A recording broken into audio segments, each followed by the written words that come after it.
I've been rolling through Deep Space Nine, and I was doing episode by episode reviews earlier this year in the first season. I got a little behind. I'm actually all the way up into the middle of season 3 right now. It ran out of time just to update this channel that much, and I'm sorry about that. But as I've been doing this, I've been rereading the Deep Space Nine novels in the order they came out. So if a book came out in February 2020 or 1994, I'd be watching the episode at the same time as reading that book. Now, these books are not really continuity driven. If you don't know Star Trek, a lot of the old stuff was very much one and done. They just tried to do very self-contained things. And so there's not a lot of continuity to be had. I would say that once you get into, I'm actually through book 10 of the numbered novels in Deep Space Nine now, they start to add in references to episodes, and like Book 9 had a couple of references, Book 7 had a couple of references. The first ones, the authors wrote sight unseen without even having anything but a series Bible to go off of because nothing was out yet, and they had to write their stuff by itself. And this caused a lot of problems. It made for books that were really not feeling like what ended up on the show, especially the first novel by Peter David, The Siege. And that one ended up having problems, and he knew it. He actually wrote a preface to it inside the book saying, look, I wrote this without even seeing Star Trek, and it makes you wonder, like, did they really have to cash grab this stuff to put out these products that fast to do this? But the answer is yes. Star Trek was a cash grab situation back then. Let's get into this and talk about what I've read so far in the first 10 books and maybe where I'd rank them. Please hit the like and subscribe button. I'm a sci-fi writer myself, and I'm actually going to be releasing a trilogy very, very soon, which is going to be a space exploration trilogy called Valiant Frontiers. I've got my logo for it. I was posting on X this morning, and actually the first cover, which I'm going to show you. And I'm going to be crowdfunding this, and I want you guys to check it out. This is the Soul Catcher, and I was trying for a classic sort of painted style. This is by an artist named Lolo Guzman, who actually did the hand painting, and a wonderful job at that. And here's my logo for Valiant Frontiers that we're going on. It's about exploring strange, places in the distance without violating copyright. And it's really, really fun. I have a great crew, a great set of plots. I think you'll really enjoy them if you love Star Trek. Check it out. My newsletter's in the description below. And this is where you'll sign up so I don't miss you, I don't lose you or anything like that. You get 3 free books for doing so as well, and I appreciate you guys being on here. It's going to release very, very soon, and thank you. All right, so let's get back into Deep Space Nine and look at this. So the first book, The Emissary, is an adaptation. I skipped that because I just watched the episode as well. I know the novelizations tend to add a little more detail here and there, but like I just don't care. I'd rather just watch the episode if I'm going to do it. I got into The Siege. I already talked about that. Bloodletter was really tough to get through.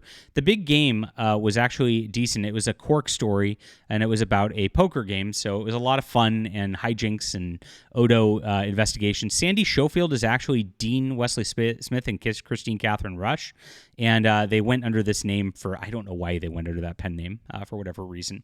And it was the first one where I was like, okay, this is acceptable. But it wasn't still like quite there yet.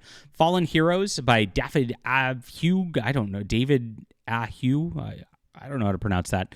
You can tell me how in the description. Fallen Heroes. This was actually pretty fun, and I like this guy's writings a lot. The problem with this one was it was one of those situations where, we went into an alternate future, and now we're coming back, and the alternate future's erased, so nothing mattered. And so you kind of realized that about 2/3 through that it was all going to reset. And they were killing all the characters across it. This one actually felt like the characters were the best out of, it felt like the actual characters out of any of them so far, which I enjoyed. And then that was all right, but the plot was just one of those erasure ones. Now, it's funny, I'm getting to the point in Deep Space Nine Season 3 where Miles O'Brien gets sent into the future and sees himself die, so they obviously recycle some of these plot ideas quite a bit as well. Betrayal was really difficult to get through. This one was, let's see, ambassadors are here, and I'm trying to remember it. It was so bad. It was tough. Hidden terrorists start blowing up the station. That was a tough one. And you'll notice like the plot threads of these first 10 books. Cardassians are showing up on the stations. Bajorans are mad at them. Cardassians are threatening, and in each of them, like they don't even have consistent things with what's happening within the Cardassian governments, like even intra-novel, which really, like, I mean, the editor should have done a little bit a better job on that. Sometimes Gul Dukat's on the outs, sometimes he's on the in. It's like, this is really going all over the map and does not match the show. That was a tough one. War Child was a very tough one to get through also. So my least favorite books out of all of these were Bloodletter, War Child, and Betrayal so far. And then I'd say Fallen Heroes was the only one really Big Game was the only one really worth reading. And then Fallen Heroes was kind of B tier because it worked, but it didn't. Now, Antimatter by John Vorenholt actually changed things. They actually explored a little bit in the Gamma Quadrant after they were chasing after some antimatter pods that were stolen by some Ferengi. And they end up actually exploring a planet. They've got a cool hive mind alien creature. This one felt the most like Star Trek out of any of them. And so I was like, oh, finally something feels like Star Trek. That was a good one. I'd say like out of the 10, if I had to pick one to read, Antimatter would be the one to read. Proud Helios was, again, the Cardassians are chasing after something. It's a pirate ship, and now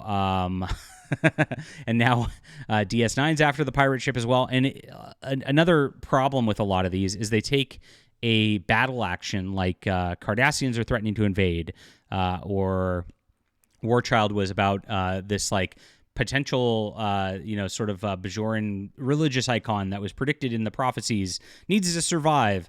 And that's about good for about 100 pages, and then they just don't have enough depth to actually keep it going and go any further with it. And that's a massive problem that I see with a lot of these books as well, that really the depth's not there for a full novel. So the same thing with Proud Helios. It was like if War Child and Proud Helios like were 100-page stories and they threw them into one book, I think they would have been a lot stronger rather than doing and padding them out to 270 pages, which is what most of these are. So you have the Cardassian problem, where it's a big Cardassian like sort of thing where they might take over the station again, but they're not going to because the show's still on the air. And then on the other end, you have these where the plots are just not thick enough to go anywhere. Valhalla is very, very similar.